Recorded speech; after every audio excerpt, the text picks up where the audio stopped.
Hey everyone, Morgan Zaretsky here with Nature Essence Personal Wellness Coaching. Today I want to share with you a synopsis of an article from the Health, Environment, Research and Design Journal titled Loving Nature from the Inside Out, a Biophilia Matrix Identification Strategy for Designers. Whew, that's a mouthful. I really like this article because I think it articulates my fourth module in my 90-day program very well. The 6 nature steps I use to get off antidepressants and start loving my life. So if you like this video, you make sure you get over to www.natureessence.org. I'll put the link up, and check out the amazing program I've created for you there.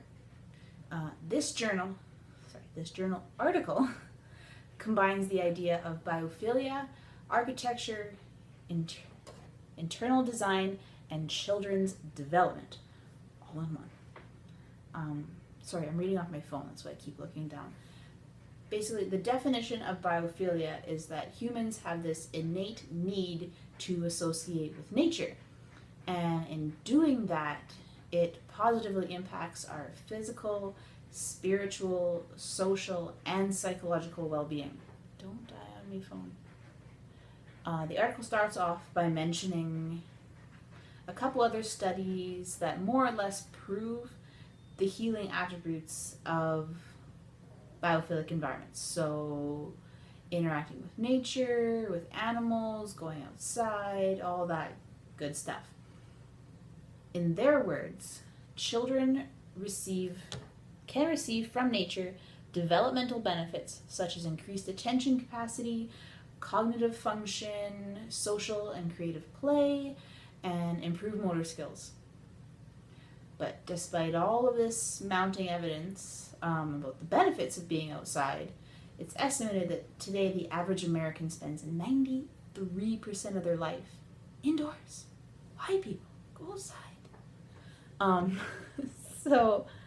But most of you already know all of that other stuff if you watched my previous videos.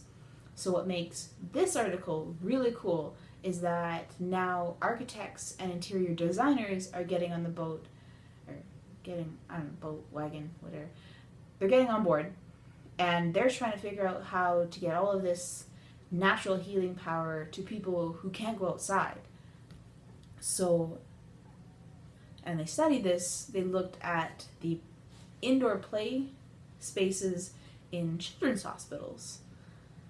So, and when they looked at this, they came up with a list of 75 biophilic attributes, and they graded these play spaces based on how many attributes they contained, and found that the patients felt the most peaceful in the rooms that had the most attributes.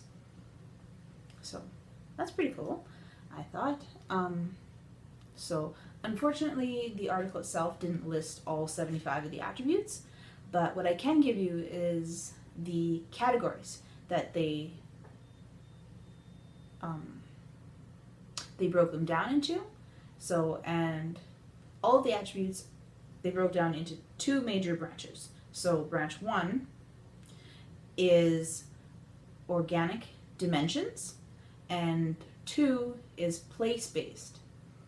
So organic dimensions are further broken down into 3 separate branches, consisting of direct interaction being the most beneficial, obviously, if you're directly interacting. So that includes, direct sunlight, so like natural sunlight, direct contact with animals, with what they consider to be wild nature. So attributes of nature that haven't been disturbed by human contact, basically. So obviously, that's your most beneficial. Second is indirect interaction. So it's still wild nature, but it's had some sort of human interaction. So, example might be a potted plant. And thirdly is what they call symbolic experiences. So not really direct contact, but you're still looking at an image of nature, you're still watching a video. So there are beneficial attributes to indirect.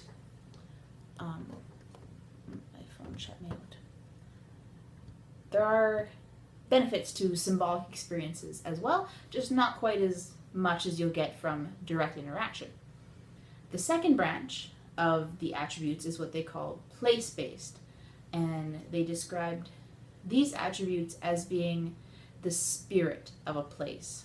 So it could be a rooted cultural, spiritual, or historical connection to a particular place, building, or object. So when someone sees a building, place, or an object and they describe that thing as part of their personal identity, those